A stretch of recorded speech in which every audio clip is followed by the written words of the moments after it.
Popular ഫ്രണ്ടിന്റെ മുൻ ചെയർമാനായിരുന്ന അബൂബക്കർ അദ്ദേഹത്തിന്റെ ജാമ്യ ഹർജി വീണ്ടും കോടതി നിഷേധിച്ചിരിക്കുകയാണ് ചെയ്യുന്നത്. അദ്ദേഹത്തെ സെപ്റ്റംബറിൽ 2022 സെപ്റ്റംബറിലാണ് അദ്ദേഹം ജയിലിലേക്ക് പ്രവേശിക്കുന്നത്. ഇപ്പം വീണ്ടും തുടരെ തുടരെ അദ്ദേഹം ഈ ഹർജികൾ നൽകിക്കൊണ്ടേയിരിക്കുകയാണ്. കോടതി തുടരെ തുടരെ അത് നിഷേധിച്ചും കൊണ്ടിരിക്കുകയാണ്. ഇപ്പോൾ ഏറ്റവും ഒടുവിൽ ഈ നിഷേധിക്കാനുണ്ടായ കാരണം എന്താണ്? ഈ അബൂബക്കർ അറസ്റ്റിലാകുന്നത് ഗൗതം പറഞ്ഞതുപോലെ 2022 സെപ്റ്റംബർ 22-നാണ്. അദ്ദേഹം 70 വയസ്സിന് മേൽ പ്രായമുള്ള ഒരാളാണ്. പോപ്പുലർ ഫ്രണ്ടിൻ്റെ അന്ന് ചെയർമാനായിരുന്നു. അദ്ദേഹത്തിന് വിവിധ കോടതികളിൽ അദ്ദേഹം സമർപ്പിച്ച ജാമ്യ ഹർജികളെല്ലാം തള്ളി. ഡൽഹി ഹൈക്കോടതിയിൽ കൊടുത്ത ജാമ്യ ഹർജി തള്ളി. ഇപ്പോൾ സുപ്രീം കോടതിയിൽ അവരവസാനം ജാമ്യ ഹർജി അദ്ദേഹത്തിൻ്റെ ബന്ധുക്കൾ ഫയൽ ചെയ്തു. അതായത് അദ്ദേഹത്തിന് ചില രോഗങ്ങളുണ്ട്. അദ്ദേഹം ക്യാൻസറിന് ചികിത്സയിലായിരുന്നു. ഒരു ശസ്ത്രക്രിയ കഴിഞ്ഞിട്ടുണ്ട്. അതുകൊണ്ട് ജാമ്യം അനുവദിക്കണം. ഇപ്പോൾ പാർക്കിൻസൺ എന്ന രോഗം കൊണ്ട് അദ്ദേഹം ബുദ്ധിമുട്ടുകയാണ്. അദ്ദേഹത്തിനെ ചികിത്സിപ്പിക്കണം. അതുകൊണ്ട് ചികിത്സാർത്ഥം ജാമ്യം, മെഡിക്കൽ ജാമ്യം അനുവദിക്കണം എന്നാവശ്യപ്പെട്ടാണ് അവർ കോടതിയിലെത്തിയത്. അപ്പോൾ കോടതി ഹർജി സ്വീകരിച്ച കോടതി ഒരു മെഡിക്കൽ ടീമിനെ നിയോഗിച്ചു ഈ അബൂബക്കറിൻ്റെ ആരോഗ്യനില എങ്ങനെയുണ്ട് എന്നറിയാനായിട്ട്. അപ്പോൾ ഈ അബൂബക്കറിന് എന്തെങ്കിലും ഒരു ബുദ്ധിമുട്ട് വന്നാൽ എയിംസിൽ ചികിത്സയ്ക്ക് സംവിധാനമുണ്ട് എന്ന് കോടതിയിൽ നേരത്തെ തന്നെ വ്യക്തമാക്കപ്പെട്ടിരുന്നു. അപ്പോൾ എന്തെങ്കിലും ബുദ്ധിമുട്ട് വന്നാൽ ജയിൽ സൂപ്രണ്ട് ഉടൻ തന്നെ അദ്ദേഹത്തെ എയിംസിലേക്ക് മാറ്റും. പക്ഷേ എയിംസിലെ ചികിത്സ ഇദ്ദേഹത്തിന് താല്പര്യമില്ല. അദ്ദേഹം നിഷേധിച്ചു. ഇന്ത്യയിലെ ഏറ്റവും വലിയ ആശുപത്രിയല്ലേ എയിംസ്, അല്ലെ? ഏറ്റവും നല്ല ചികിത്സ കിട്ടുന്ന ഏറ്റവും വിദഗ്ധരായ ഡോക്ടർമാരുള്ള നമ്മുടെ പ്രധാനമന്ത്രി പോലും ചികിത്സിക്കാൻ അദ്ദേഹത്തിന് പോലും എന്തെങ്കിലും ഒരു ബുദ്ധിമുട്ടുണ്ടായാൽ ആദ്യം എയിംസിലെ ഡോക്ടർമാരല്ലേ അദ്ദേഹത്തിൻ്റെ ആരോഗ്യ ഉറപ്പുവരുത്തുന്നത്. അപ്പോൾ അവിടെ പോയി ചികിത്സിക്കാൻ അല്ലെങ്കിൽ അവിടുത്തെ ഡോക്ടർമാരെ കാണിക്കാൻ അദ്ദേഹത്തിന് സമ്മതമല്ല. ഇതാണ് അബൂബക്കറിൻ്റെ നിലപാട്. അപ്പോൾ കോടതി എന്ത് ചെയ്തു? ഇദ്ദേഹത്തിൻ്റെ ഇപ്പോഴത്തെ ആരോഗ്യസ്ഥിതി എന്താണെന്ന് പഠിച്ച് ഒരു റിപ്പോർട്ട് നൽകാനായിട്ട് എയിംസിലെ ഡയറക്ടറോട് നിർദ്ദേശിച്ചു. എന്നിട്ട് പറഞ്ഞു 2 ആഴ്ച അദ്ദേഹത്തെ അവിടെ പരിശോധിച്ച് അദ്ദേഹത്തിന് ഒരു മെഡിക്കൽ ടീം രൂപീകരിച്ച് അദ്ദേഹത്തെ അവിടെ പ്രവേശിപ്പിച്ച് പരിശോധിച്ച് കൃത്യമായ മെഡിക്കൽ റിപ്പോർട്ട് നൽകണം എന്ന് കോടതി നിർദ്ദേശിച്ചു. അതിൻ്റെ അടിസ്ഥാനത്തിൽ ഈ പറഞ്ഞതുപോലെ 2022 അറസ്റ്റിലായ ആൾ 2023 മാർച്ച് 18 അദ്ദേഹത്തിനെതിരെ കുറ്റപത്രം സമർപ്പിച്ചു. ഇപ്പോൾ വിചാരണ ആരംഭിച്ചിരിക്കുകയാണ്. ആ 18 കുറ്റപത്രം സമർപ്പിച്ചതിന് ശേഷം മെയ് 22 ഈ പറഞ്ഞതുപോലെ ഇവർ ജാമ്യ ഹർജിയൊക്കെ ആയിട്ട് വീണ്ടും പോയി. അങ്ങനെ അത് നിഷേധിച്ചിരുന്നു. പിന്നീടാണ് ഈ പറഞ്ഞതുപോലെ മെഡിക്കൽ ജാമ്യ ഹർജി, ആരോഗ്യപരമായ കാരണങ്ങളാൽ ജാമ്യം അനുവദിക്കണം എന്നാവശ്യപ്പെട്ട് പോകുന്നത്. അപ്പോൾ ഈ പറഞ്ഞതുപോലെ മെഡിക്കൽ ടീം എയിംസിലെ ഒരു ഡയറക്ടറുടെ നിർദ്ദേശപ്രകാരം അവിടെ ഒരു മെഡിക്കൽ ടീം രൂപീകരിച്ച് ഇദ്ദേഹത്തെ അവിടെ പ്രവേശിപ്പിച്ച് 2 ആഴ്ച വിശദമായിട്ട് പരിശോധിച്ചിട്ട് അവരൊരു റിപ്പോർട്ട് കൊടുത്തു കോടതിയിലേക്ക്.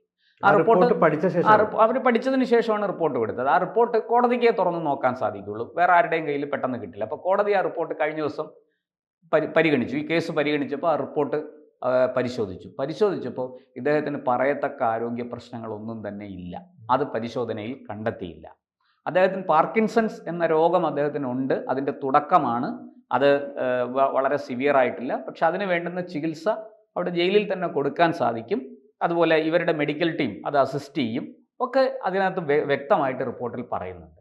അപ്പോൾ ഇദ്ദേഹത്തിന് വേണ്ടി ഈ അബൂബക്കറിന് വേണ്ടി ഹാജരായ അഡ്വക്കേറ്റ് അദിത് പൂജാരി എന്നാണ് അദ്ദേഹത്തിൻ്റെ പേര്. അദ്ദേഹം പറഞ്ഞു, അല്ല അത് ഞങ്ങൾക്ക് മെഡിക്കൽ റിപ്പോർട്ട് ഞങ്ങളുടെ കയ്യിൽ കിട്ടിയില്ല, അതുകൊണ്ട് ഞങ്ങൾക്ക് വേണ്ട രീതിയിൽ പഠിക്കാൻ പറ്റിയില്ല, മെഡിക്കൽ റിപ്പോർട്ടിൻ്റെ ഒരു കോപ്പി തരണം എന്നൊക്കെ പറഞ്ഞു. ഇപ്പം NIAക്ക് വേണ്ടി വേറൊരു കനു അഗർവാൾ എന്ന് പറയുന്ന ഒരു അഡ്വക്കേറ്റാണ് ഹാജരാകുന്നത്. അപ്പോൾ കോടതി പറഞ്ഞു, നിങ്ങൾ ഇദ്ദേഹത്തിൻ്റെ ആരോഗ്യത്തെക്കുറിച്ച് വളരെ ആശങ്കപ്പെടുന്നു, പക്ഷെ നിങ്ങൾക്ക് അദ്ദേഹത്തിൻ്റെ ഏറ്റവും പുതിയ ആരോഗ്യസ്ഥിതി എന്താണെന്ന് നിങ്ങൾക്ക് അറിയില്ലേ എന്ന് കോടതി രൂക്ഷമായ ഭാഷയിലാണ് ചോദിച്ചത് അഡ്വക്കേറ്റിനോട്.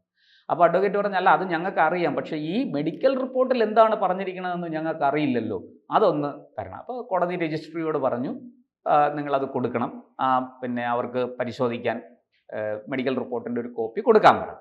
എന്നിട്ട് കോടതി പറഞ്ഞു, അതായത് justice MM Sundaresh, justice Rajesh Bindal എന്നിവരടങ്ങിയ ബെഞ്ചാണ് ഈ ഹർജി പരിഗണിച്ചത്.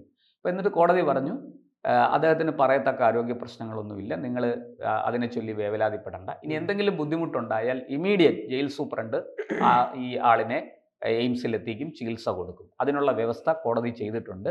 അതുകൊണ്ട് അതൊന്നും നിങ്ങൾ ഭയപ്പെടേണ്ട കാര്യമില്ല എന്ന് കോടതി പറഞ്ഞു. പിന്നെ ഈ കേസ് 17-ാം തീയതിയിലേക്ക് മാറ്റിവെച്ചിരിക്കുകയാണ്. അപ്പോൾ കോടതി ഇപ്പോൾ അതിനകത്തൊരു ഈ ജാമ്യ ഹർജി നിഷേധിച്ച് അങ്ങ് തള്ളിക്കളഞ്ഞിട്ടില്ല. കോടതി താമസിയാതെ അതിൽ വിധി പറയും.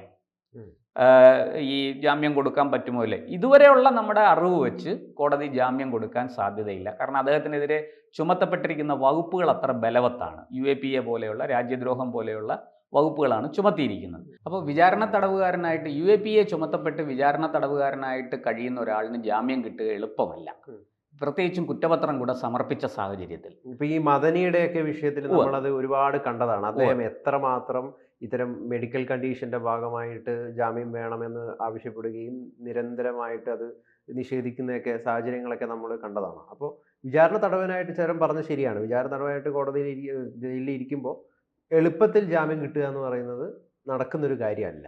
അല്ല, മെഡിക്കൽ റിപ്പോർട്ട് കൃത്യമായിട്ട് മദനിയുടെ കാര്യത്തിൽ ഗൗതം സൂചിപ്പിച്ചത് ശരിയാണ്. വളരെ കൃത്യമായി കർണാടക ഹൈക്കോടതിയും സുപ്രീം കോടതിയും ഒക്കെ ഇടപെട്ട കേസാണത്. അതിൽ കൃത്യമായിട്ട് മെഡിക്കൽ റിപ്പോർട്ട് മദനിയുടെ ആരോഗ്യം വളരെ മോശമാണെന്നും അദ്ദേഹത്തെ ഇനിയും ജയിലിൽ പാർപ്പിച്ചാൽ അത് ജീവനാപത്തുണ്ടാകുമെന്നും കണ്ടതുകൊണ്ട് തന്നെയാണ് ജാമ്യം കൊടുത്തത്. ജാമ്യം കൊടുത്ത് ചികിത്സയ്ക്കാണ് നിയോഗിച്ചിരിക്കുന്നത്. വേറൊരു സ്ഥലത്തേക്ക് അദ്ദേഹത്തിന് പോകാൻ പറ്റില്ല. പക്ഷെ അത് ഒരുപാട് അദ്ദേഹം പോരാടി. അതെ, ഒരുപാട് സമയമെടുത്ത് ഒരുപാട് ഹർജികൾ കൊടുത്ത് കോടതി വളരെ എല്ലാ വശവും ചിന്തിച്ചിട്ടാണ് അങ്ങനെ ഒരു വലിയ ജാമ്യം അനുവദിച്ചത്. വലിയ പ്രതിഷേധങ്ങൾ വരെ ഉണ്ടായി. എനിക്ക് നീതി കിട്ടുന്നില്ല.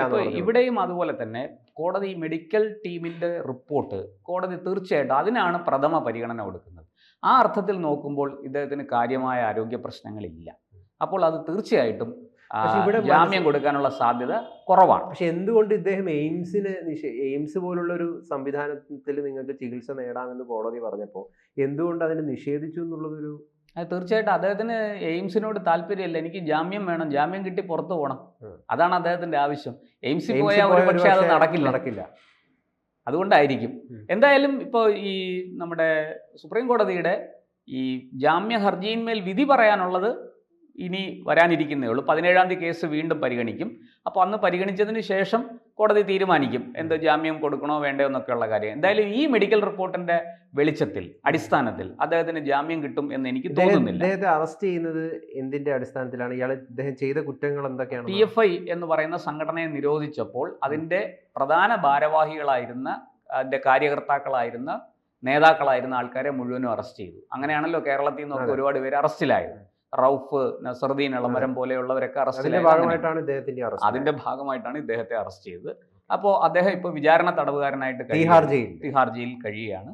അവിടുന്ന് അദ്ദേഹത്തിന് ഈ പറഞ്ഞതുപോലെ ഒരു ജാമ്യം കിട്ടാനുള്ള സാധ്യത ഇതിന്റെ വെളിച്ചത്തിൽ കിട്ടും എന്ന് എനിക്ക് തോന്നുന്നില്ല. എന്തായാലും നമുക്ക് കാത്തിരുന്ന് കാണാനേ സാധിക്കും. കോടതി വളരെ കൃത്യമായിട്ട് സുപ്രീം കോടതി നിഷ്പക്ഷമായിട്ട് ഈ കാര്യത്തിൽ തീരുമാനമെടുക്കും എന്ന് തന്നെയാണ് നമ്മുടെ പ്രതീക്ഷ. അദ്ദേഹത്തിന് എന്തെങ്കിലും ബുദ്ധിമുട്ട്, ശാരീരികമായ അസ്വസ്ഥതകളോ ബുദ്ധിമുട്ടോ ഉണ്ടായാൽ വളരെ പെട്ടെന്ന് തന്നെ ജയിൽ സൂപ്രണ്ടിനോട് അദ്ദേഹത്തെ എയിംസിൽ പ്രവേശിപ്പിക്കാനുള്ള നിർദ്ദേശവും കോടതി കൊടുത്തു എന്നാണ് ഞാൻ മനസ്സിലാക്കുന്നത്. എന്തായാലും നമുക്ക് 17-ാം തീയതി വരെ കാത്തിരിക്കാം. ഈ കേസിൽ എന്താണ് വിധി ഉണ്ടാകുന്നതെന്ന് നോക്കാം.